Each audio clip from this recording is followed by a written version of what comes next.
और उस दिन अहंकार की व्याख्या की गई थी, तो तीनों बड़े प्रभावित थे कथा से, लेकिन वो प्रभावित किस रूप में थे वो समझने योग्य बात थी। तीनों का संवाद मैंने सुना। वो तीनों थे माँ थी और उनके पुत्र और पुत्री, ये तीन बैठे हुए थे पीछे। तो तुरंत माँ ने बेटे से कहा कि बेटे आज की कथा तो बिल्कुल तुम्हें सामने रख करके कही गई है, तुमने ध्यान से सुना कि नहीं सुना? तो बेटे ने कहा कि मैं पूरे देर कथा में यही सोच रहा था कि आपका ही वर्णन किया जा रहा है, कहा ये कथा तो आपके योग्य है।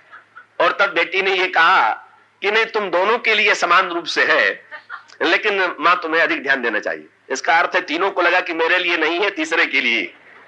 किसी को यह प्रतीत नहीं हुआ कि इसमें अहंकार मुझ में है, प्रत्येक को यह प्रतीत हुआ कि अहंकार दूसरे में है और दूसरे को ही इसे दूर करना है। तो इस वृत्ति से तो सावधान रहना है। रुद्रगण वाली वृत्ति हो गई, और रुद्रगण होने वाली वृत्ति हो जाने का परिणाम यह हुआ कि इसीलिए भगवान राम को मारना क्यों पड़ा रावण को, कुंभकर्ण को। एक बार हनुमान जी को भेजा, हनुमान जी को भेजा माने शंकर जी को भेजा, महाराज आपके गण अस्वस्थ हो गए हैं, जरा जाइए दवा कराइए, शायद आपके जाने से ठीक हो जाए, ठीक हो जाए। अगर रोगी है तो फिर कोई बात नहीं है, लेकिन वो तो फिर वही बात आ गई। हनुमान जी वैद्य बन करके रावण की दवा करने के लिए गए और लगे दवा देने। तो यहां रावण ने तुरंत क्या कहा, तो जब हनुमान जी सारा उपदेश दे चुके, सारी दवा की पुड़िया दे चुके, तो तुरंत इसने दवा की पुड़िया तो एक नहीं खाई। जैसे कोई वैद्य रोगी को दवा दे और उसके सामने ही रोगी उस पुड़िया को फेंक दे कि तुम जैसा ना समझ हमारी दवा करेगा, ये दवा तुम्हारा साहस कि तुम मुझे दवा दो। ठीक यही व्यवहार किया रावण ने हनुमान जी से। रावण ने हनुमान जी से कहा, जिस समय हनुमान जी दवा दे चुके, और वही कहा दवा देते हुए पथ्य बता दिया, बोले मोह मूल बहुशूल प्रद त्यागहु तम अभिमान, कि ये तो कुपथ्य छोड़ दो। मोह मूल बहुशूल प्रद त्यागहु तम अभिमान, भजहु राम रघुनायक कृपा सिंधु भगवान। देखो, मोह और अहंकार का परित्याग कर दो, ये तुम्हारे विनाश के हेतु है, ये कुपथ्य है। और दवा तो मैं बता रहा हूं, भजहु राम रघुनायक कृपा सिंधु भगवान। दवा भी बता दिया, पथ्य भी बता दिया। पर रोगी कैसा है? बोले बोला बिहसी महाअभिमानी, मिला हमें कभी गुरु बढ़ गया नहीं। अच्छा, तो अब आपकी दवा हम खाएंगे, संसार की दवा मैं करूं, मैं महापंडित, और आप तुम्हारा ये साहस बंदर कि तू मुझे बता रहा है कि मैं क्या करूं और क्या ना करूं, तुझे मुझसे सीखना चाहिए कि मुझसे। और तब क्या कहा, ये एक संकेत आता है, इसी मानस रोग के संदर्भ में आया हुआ है कि जब किसी व्यक्ति के एक एक नाड़ी में एक एक कोई धातु प्रबल हो तो एक रोग होता है। कब किसी को कफज ज्वर, किसी को पित्त ज्वर, किसी को वात ज्वर। और इसका अभिप्राय है, काम आया तो वात ज्वर, क्रोध आया तो पित्त ज्वर, लोभ आया तो कफज ज्वर। पर पूछा गया कि अगर तीनों आ जाए तो तब क्या हो? तो यह इसी मानस रोग में यह कहा गया है कि काम वात कफ लोभ अपारा, क्रोध पित्त नित्य छाती जा रहा, और प्रीति करें जो तीनों भाई, तो उपजय सन्निपात दुखदाई। का ये आयुर्वेद में सन्निपात का लक्षण ही बताया गया है कि इसमें तीनों कुपित हो जाता है। तो रावण की दशा क्या है? और सन्निपात के रोगी का एक प्रधान लक्षण है क्या? जब सन्निपात का रोग बहुत बढ़ जाता है तो मनुष्य के मस्तिष्क पे उस ज्वर का प्रभाव बढ़ता है, और तब वो रोगी अत्यंत बकझक करने लगता है। तो रावण की दशा क्या है? अब इसको काम बात में देखें कि क्रोध पित्त में देखें कि लोभ कफ में देखें, तीनों की पराकाष्ठा, लोभ की पराकाष्ठा, क्रोध की भी पराकाष्ठा, काम की भी पराकाष्ठा। वैद्य सबसे बड़े, पर सबसे बड़े वैद्य की वो हंसी उड़ाता है और हनुमान जी से उल्टे उस बेहोशी में बक रहा है।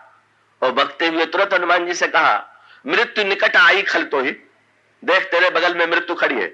अब वैद्य से कह रहा है, तो वैद्य रोगी से कहे कि तुम्हारे मृत्यु का डर है तो समझ में आता है, पर रोगी ही वैद्य से कहे कि तुम मरने वाले हो, तब फिर वो किस स्थिति में है समझ लेना चाहिए। और उसके पश्चात जिस समय रावण ने कह दिया मृत्यु निकट आई खल तो ही, तो वैद्य जी ने क्या कहा? हनुमान जी समझ गए। हनुमान जी ने कहा उल्टा हो, यही कहा हनुमाना। बोले बोले बिल्कुल, अब एक सन्निपात में बकझक की ऐसी दशा आ गई है कि रोग असाध्य हो चुका है, तुम्हारी चिकित्सा संभव नहीं। तो रामायण रामचरितमानस में अलग अलग पात्रों में कहीं रोग बहुत बढ़ा हुआ है। रुद्रगणों का रोग लगता है बड़ा साधारण था, पर दोष दर्शन केवल इतना ही था। और नारद जी का दोष देखें तो लगता है बहुत, पर नारद की चिकित्सा हो गई और और रुद्रगणों की चिकित्सा का अंत तो गत्वा उनको दंड देना पड़ा, क्योंकि कभी रोगी न रह करके कहा जा सकता है कि राक्षसत्व के रूप में रोग पर ही उनको गर्व हो गया, रोग पर ही मिथ्याभिमान हो गया। इस तरह से रामचरितमानस में अलग अलग पात्रों के संदर्भ में सबकी अलग अलग प्रकृतियों का संकेत देते हुए और उनके रोग का विस्तृत विवेचन किया गया। तो इसी प्रकार से आपको दिखाई देगा अयोध्या कांड जो है वो तो पूरा आयुर्वेद का चिकित्सा शास्त्र ही है। उसमें आप देखेंगे किस प्रकार से अलग अलग व्यक्ति जो है रुग्ण होते हैं। मंथरा के रोग पर आप विचार कीजिए, कैकेयी जी के रोग पर आप विचार कीजिए, महाराज दशरथ के रोग पर आप विचार कीजिए। ये रामायण में जो दृष्टांत दिए गए हैं ये मानो इसके लिए है कि इनके संदर्भ में, इन पात्रों के संदर्भ में हम ये देखने की चेष्टा करें कि इन पात्रों में से हमारी प्रकृति किस पात्र से मिलती जुलती और किस पात्र से मिलती जुलती प्रकृति है। तो अगर वो पात्र स्वस्थ हुआ तो कैसे हुआ, और यदि कोई स्वस्थ नहीं हुआ तो क्यों नहीं हुआ। अगर हम मानसिक रूप से स्वस्थ होना चाहते हैं तो क्या उपाय है। तो इसलिए आप देखेंगे प्रारंभ में गोस्वामी जी अयोध्या कांड के प्रारंभ का संकेत क्या है। ये मंथरा कौन है। संकेत ये है कि अयोध्या में बड़े संत पुरुष रहा करते थे, बड़े सच्चरित्र पुरुष रहा करते थे, पर यह संकेत किया गया अयोध्या कांड में कि भाई इस समाज में किसी ऐसा अगर कोई समाज हो कि जिसमें 10 व्यक्ति 100 व्यक्ति भले हो और एक आध व्यक्ति बुरे हो, तो ये सोच करके निश्चिंत नहीं हो जाना चाहिए कि एक व्यक्ति बुरे रहने से समाज पर कोई प्रभाव नहीं पड़ता, व्यक्ति के जीवन पर कोई प्रभाव नहीं पड़ता। नहीं, का समाज में अगर एक व्यक्ति भी अस्वस्थ रहेगा तो उसका परिणाम यह होगा कि एक अस्वस्थ व्यक्ति जो है न जाने कितने व्यक्तियों को अस्वस्थ बना सकता है। शरीर के रोगों के संदर्भ में भी ये नियम है और मन के रोगों के संदर्भ में तो बिल्कुल नियम ही है कि जिन लोगों के जीवन में मानसिक रोग होते हैं, मानसिक दोष होते हैं, जब ऐसे लोग समाज में रहते हैं तो अपने संपर्क के द्वारा दूसरों के मन में भी वे रोग के कीटाणु बैठा देते हैं और रोग के कीटाणु बैठा करके उनको अस्वस्थ बना देते हैं। तो आप देखेंगे किस प्रकार से अयोध्या में ऐसा प्रतीत हो रहा था कि प्रत्येक व्यक्ति स्वस्थ है, लेकिन एक अस्वस्थ व्यक्ति वहां पर था, अस्वस्थ मन वाला व्यक्ति था, उसको क्या हो गया था, ये अलग अलग रोग। तो उसको गोस्वामी जी ने इसी मानस रोग के संदर्भ में कहा, पर सुख देखी जरन सोई छई। अगर दूसरे का सुख देख करके मन में जलन हो, बुरा लगे, तो समझ लेना चाहिए कि हमको राजक्षमा हो गई, तपेदिक हो गया, टीबी हो गई।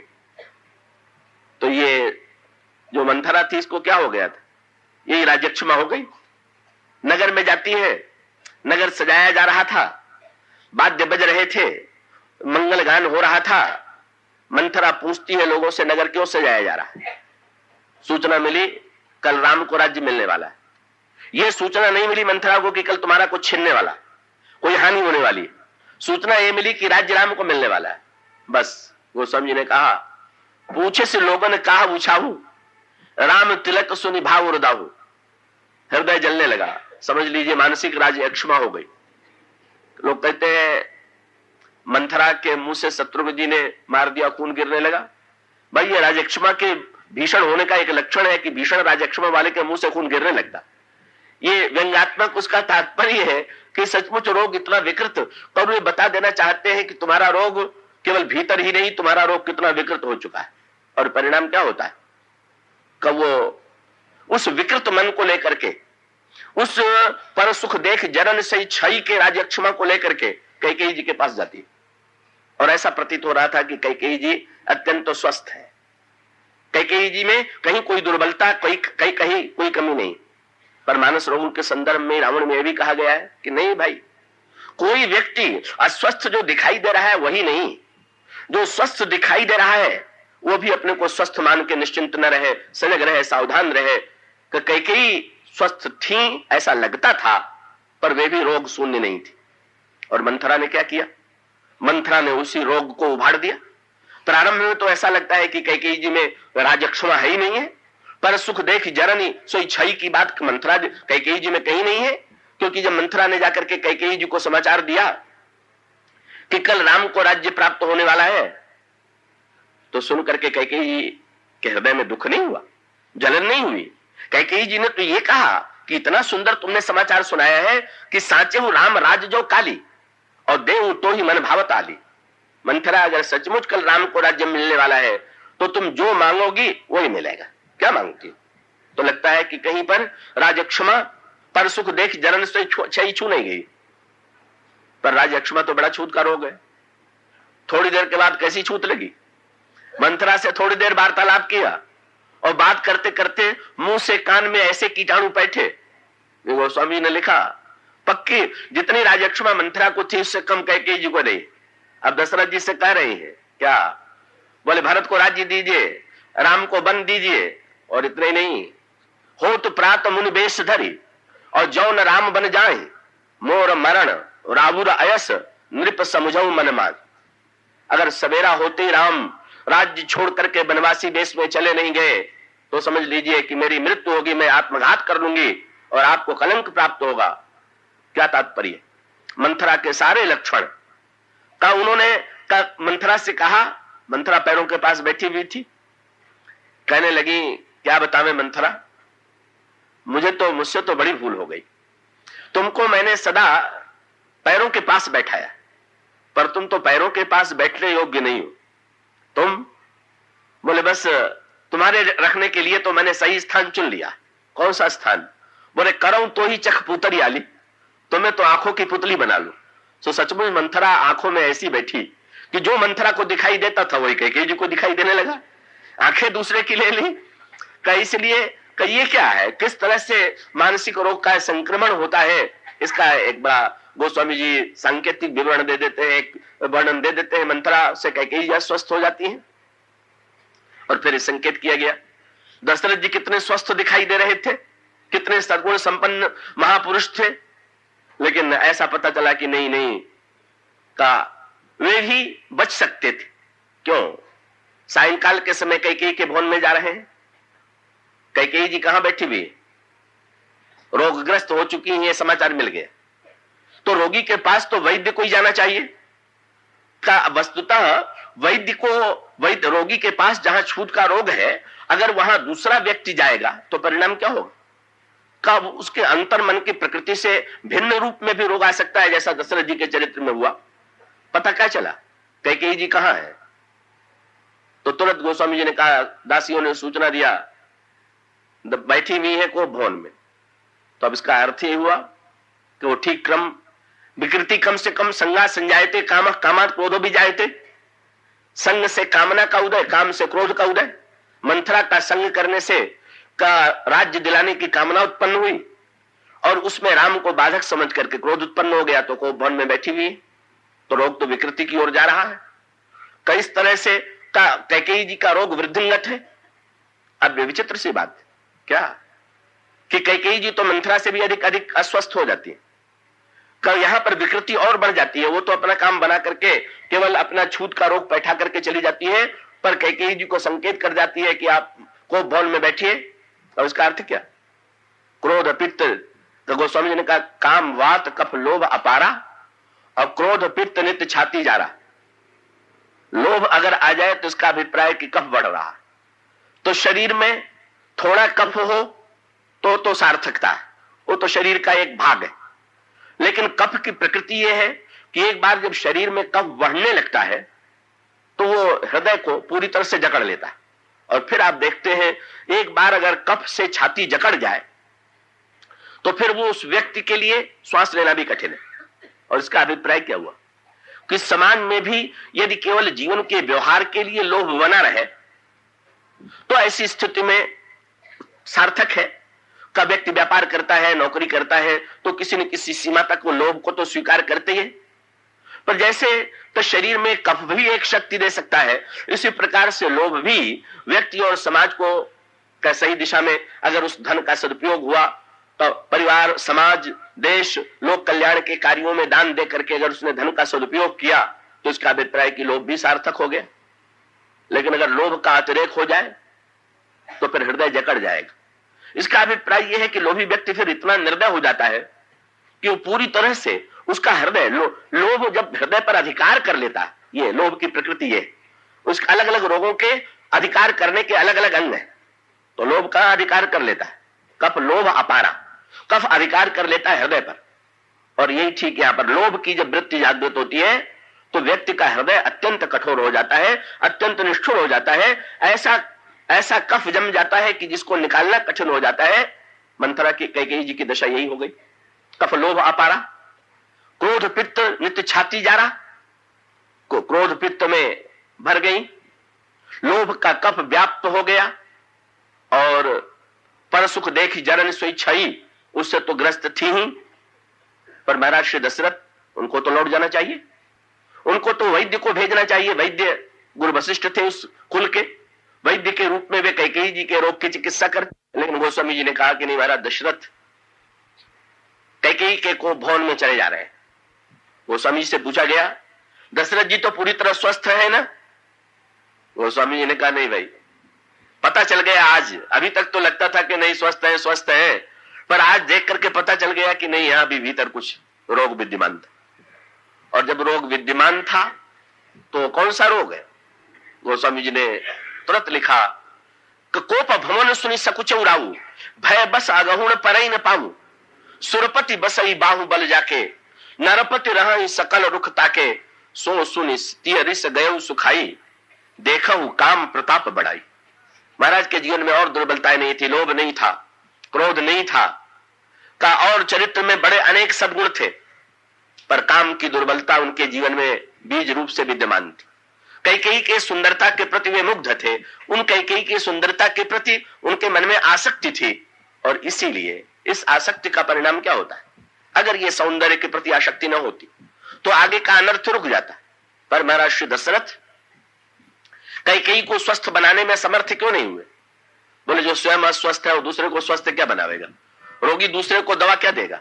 महाराज श्री कैकेयी को दूसरे रोग की दवा देना चाहते हैं। दोनों के रोग भिन्न भिन्न प्रकार के दिखाई देते हैं, लेकिन इतना होते हुए भी कब महाराज श्री दशरथ की मृत्यु हो जाना, कैकेयी जी के अस्वस्थता, मंथरा की अस्वस्थता, किस तरह से समाज अस्वस्थ होता है और किस तरह से जब समाज अस्वस्थ होता है तो सीताराम बन चले जाते हैं। भगवान राम साक्षात ईश्वर है, सीता मूर्तिमती शांति है। और इसका अभिप्राय क्या है? जब व्यक्ति और समाज मानस रोग से ग्रस्त होता है तो ईश्वर और शांति दोनों उसके जीवन से दूर चले जाते हैं। रोगी है तो शांति कहां पर है? वो तो बेचैनी में पड़ा रहेगा ही। और ईश्वर और शांति के दूर हो जाने के पश्चात फिर भगवान राम तो चले गए, भगवान श्री राम तो वन में चले गए, सीता जी तो वन में चली गई। गुरु वशिष्ठ वैद्य थे, लेकिन उनके रहते हुए भी समाज में इतनी अस्वस्थता फैल गई। और तब उन्होंने ऐसा अनुभव किया कि इन मानस रोगों को दूर करने में समर्थ में नहीं। और तब कौन बुलाया गया? जो रामायण का महानतम वैद्य का वो अलग अलग वैद्य। ये नहीं कि गुरु वशिष्ठ वैद्य नहीं थे, पर जैसा मैंने अभी आपसे कहा था कि आवश्यक नहीं है कि प्रत्येक वैद्य हर एक व्यक्ति का रोग दूर कर दे। किसी का रोग कोई दूर करता है, किसी का गरुड़ का रोग काकभूषुंड जी ने दूर किया और कोई दूर नहीं कर पाया। इसी प्रकार से समाज का जो रोग था, मंथरा कैकेयी के द्वारा जो परिव्याप्त रोग था, का वो रोग गुरु वशिष्ठ जैसा वैद्य दूर करने में समर्थ नहीं। उसके लिए किसी और उत्कृष्ट वैद्य की आवश्यकता थी। और तब वो बड़े विस्तार से फिर गोस्वामी जी, श्री भरत जी का आगमन, भरत जी का बुलाया जाना और भरत जी के दर्शन का जो रामायण में फल लिखा हुआ है, जिसकी ओर मैंने पहले दिन आपका ध्यान आकृष्ट किया था। गोस्वामी जी से पूछा गया कि भरत के दर्शन का फल क्या हुआ, भरत क्या कर रहे हैं? फिर वही संकेत आता है। सारे अयोध्या के पूरे समाज को लेकर के श्री भरत चित्रकूट में मिला देते हैं। ये क्या तात्पर्य है? कि ये श्री भरत कौन है? श्री भरत के दर्शन से क्या फल मिला?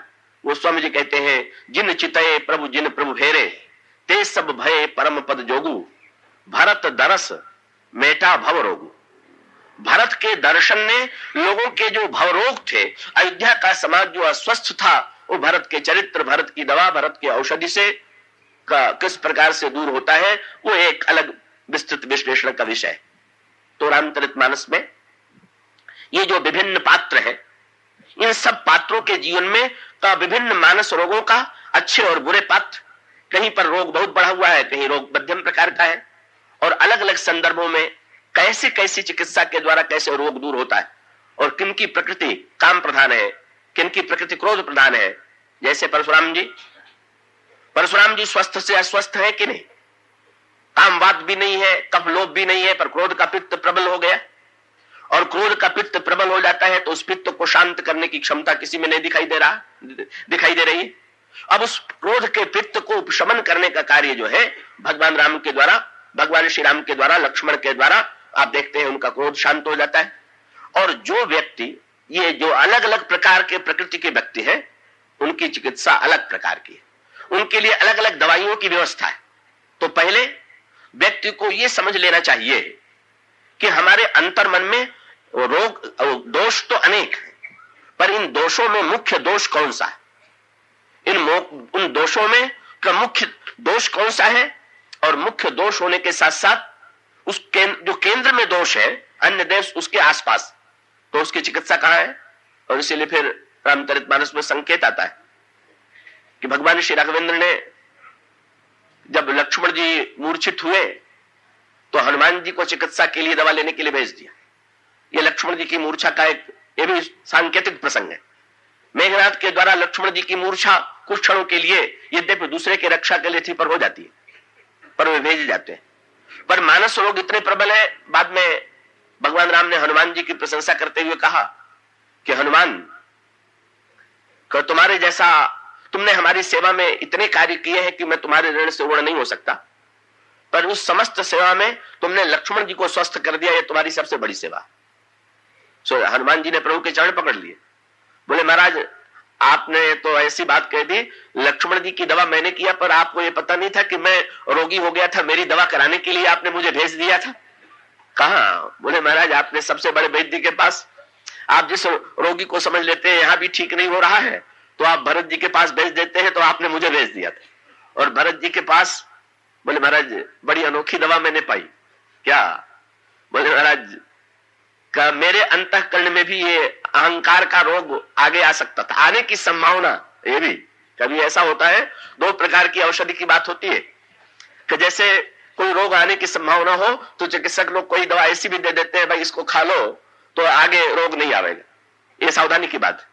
तो हनुमान जी कहते हैं कि महाराज वो रोग अत्यंत पास आने वाला था, लेकिन आने के ऐसा श्री भरत जी ने ऐसी दवा दिया कि वो रोग मेरा दूर हो गया। क्या?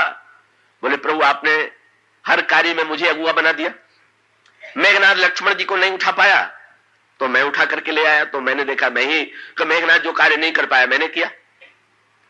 वैद्य को घर के सहित मैं उठा ले आया, वो भी बोझ मैं ही ले आया। फिर जब वैद्य ने कहा दवा ले आओ, दवा लेने के लिए गया तो पर्वत का बोझ भी मैंने उठा लिया। तो महाराज ये तो बड़ी विचित्र स्थिति हो गई। मुझे लगा कि भाई रोगी, वैद्य और दवा तीनों का बोझ मैं ही उठा सकता हूं। रोगी लक्ष्मण जी थे, उनको भी इन्होंने उठाया, वैद्य सुखेड़ थे, उनको भी उन्होंने उठाया, और वो औषधि थी उसको भी। तो अब इसका अभिप्राय यह है कि जो वो तो तीनों से आगे बढ़ गया, जो तीनों को उठा ले। लेकिन महाराज हम ऐसी बढ़िया दवा दी उन्होंने, बोले ऐसा दिव्य बाण, बोले उन्होंने, लोग तो मारने के लिए बाण चलाते हैं, पर उन्होंने ऐसा बाण चलाया कि मेरी छाती में जब बाण लगा तो मैं नीचे गिर पड़ा। और उन्होंने कहा महाराज मेरा रोग जो आने वाला था वो दूर हो गया। क्यों? बोले महाराज मैं समझ रहा था कि मैं ही तो पहाड़ उठाए हूं, लेकिन मैं जब गिर पड़ा और पर्वत नहीं गिर पड़ा, पर्वत नहीं गिरा, तो मैं समझ गया कि मैं उठाए हुए होता तो पर्वत भी तो गिरता। कहीं इसलिए का केवल भ्रम ही था कि उठाए हुए हूं, का ये भ्रम तो उनके बाण ने दूर किया। कितनी बढ़िया दवा थी। और दूसरी बात है महाराज, उनकी दवा का एक बड़ा लाभ हुआ कि उन्होंने मुझसे कहा कि मेरे बाण पर बैठ जाओ, और बाण पर बैठने के पश्चात उन्होंने कहा चढ़ु मम सायक शैल समेता पठवऊ तोई। कहा? बोले जहां कृपा निकेता, जहां पर भगवान राम है वहां पर आप ये पर्वत लेकर के चले जाइए। इतने विनम्र हैं कि हनुमान जी को कहते हैं कि दवा भी और वैद्य भी, दवा लेकर के जाने वाला भी, तीनों का बोझ उठाने वाला, कहीं काहे पर चढ़ जाए, बोले श्री भरत के बाण पर बैठ जाए। तो गदगद होकर के हनुमान जी भरत जी के चरणों में गिर पड़े और कहने लगे प्रभु कितनी अनोखी बात थी। क्या? बोले मैंने लंका के युद्ध में इतने बाणों को देखा, लेकिन भरत जी के पास तो जो बाण मैंने देखा कहीं नहीं। क्या? मारने वाला बाण तो मैंने देखा था, जल बरसाने वाला, अग्नि बरसाने वाला, पर्वत की वर्षा करने वाला बाण तो मैंने देखा था, पर ईश्वर से मिलाने वाला बाण तो भरत जी के पास है और किसी के पास नहीं। प्रभु ने विरोध किया हनुमान जी से, क्यों ऐसा क्यों कहते हो? मेरा जो बाण है क्या वो ईश्वर से नहीं मिलाता? मेरा बाण भी तो व्यक्ति को मार करके मुझी में लीन करता है। उन्होंने कहा महाराज मिलाता तो है, पर आप में उनमें अंतर है। आपका बाण मार के मिलाता है, उनका बाण जीते जी मिलाता है। इसलिए का कहना यह चाहिए कि रोग की चिकित्सा में श्री भरत की भूमिका ही महत्वपूर्ण है। और इस तरह से हनुमान जी ये रोग मुक्त कितने प्रसन्न हो रहे हैं। इसका अर्थ क्या हुआ कि अगर वैद्य रोग, यही अच्छे रोगी का लक्षण क्या है? कोई भी रोगी ऐसा भी होता है क्या कि रोग आकर के वैद्य डॉक्टर दूर कर दे और उसको धिक्कारने लगे कि तुमने बहुत बुरा किया जो मेरे शरीर में बैठे हुए इसको भगा दिया? कहो तो बड़ा प्रसन्न होकर धन्यवाद देता है कि आपने बड़ी कृपा किया कि हमारा रोग दूर कर दिया।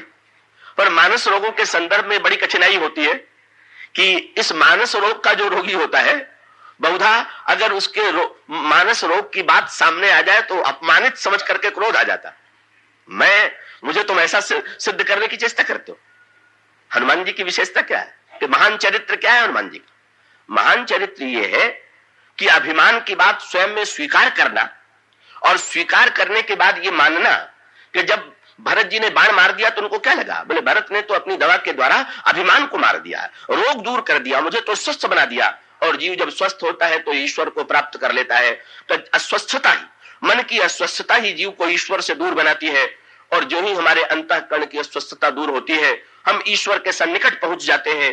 ये भरत के चरित्र का जो दर्शन है रामचरितमानस में, जिस तरह से मन के रोगों का विस्तृत विश्लेषण और उनकी औषधियां प्रस्तुत की गई। आयुर्वेद शास्त्र की मान्यता यह है कि व्यक्ति के शरीर में जब तक वात, पित्त और कफ संतुलित रहता है तब तक व्यक्ति स्वस्थ रहता है।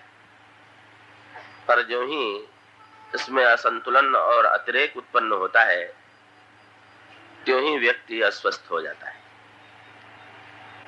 काकभूषुंडी जी मनुष्य के मन के संदर्भ में भी इन त्रिदोषों का सांकेतिक वर्णन करते हैं। वे कहते हैं कि मनुष्य के मन में रहने वाला जो काम है वही मानो मन का वात है। मनुष्य के मन में, मनुष्य के अंतःकरण में उदित होने वाला लोभ जो है वही कफ है। और व्यक्ति को जो क्रोध आता है वही पित्त है। और फिर अन्य इन्हीं से संबद्ध अन्य विकार भी मनुष्य के अंतर्मन में उदित होते रहते हैं। तो आइए आज से थोड़ा विस्तार से इन विकारों के स्वरूप पर रामचरितमानस में जो जीवनोपयोगी संकेत दिए गए हैं उसे हृदयंगम करें। सबसे पहला नाम बात का, काम का लिया गया। और आयुर्वेद शास्त्र में भी बात चिकित्सा को ही सबसे अधिक कठिन बताया गया है। तो ये कह सकते हैं कि यद्यपि मनोविकार तो सभी बड़े जटिल हैं, लेकिन इन मनोविकारों में काम की जटिलता सबसे अधिक है। और इसीलिए काम को लेकर के श्री रामचरितमानस में का इसके जो सर्वश्रेष्ठ वैद्य हैं, जो इसके सर्वश्रेष्ठ विशेषज्ञ हैं, उनके चरित्र के माध्यम से काम की जिन समस्याओं का वर्णन किया गया, वस्तुतः काम की वे ही विकृतियां हैं जो व्यक्ति के और साधक के जीवन में दिखाई देती हैं। और उन विकृतियों की क्या चिकित्सा है का उसका भी संकेत भगवान शंकर के चरित्र में प्राप्त होता है। वैसे भगवान शंकर तो समस्त मानस रोगों के महान वैद्य हैं, पर जैसे वैद्यों के विषय में भी तो प्रसिद्ध होता है कि भाई बहुत बड़े वैद्य हैं, पर इस रोग की चिकित्सा तो अद्वितीय करते हैं, अद्भुत करते हैं। डॉक्टरों के संदर्भ में भी होता है कि भाई सभी रोगों की चिकित्सा करते हुए भी इस रोग के विशेषज्ञ हैं।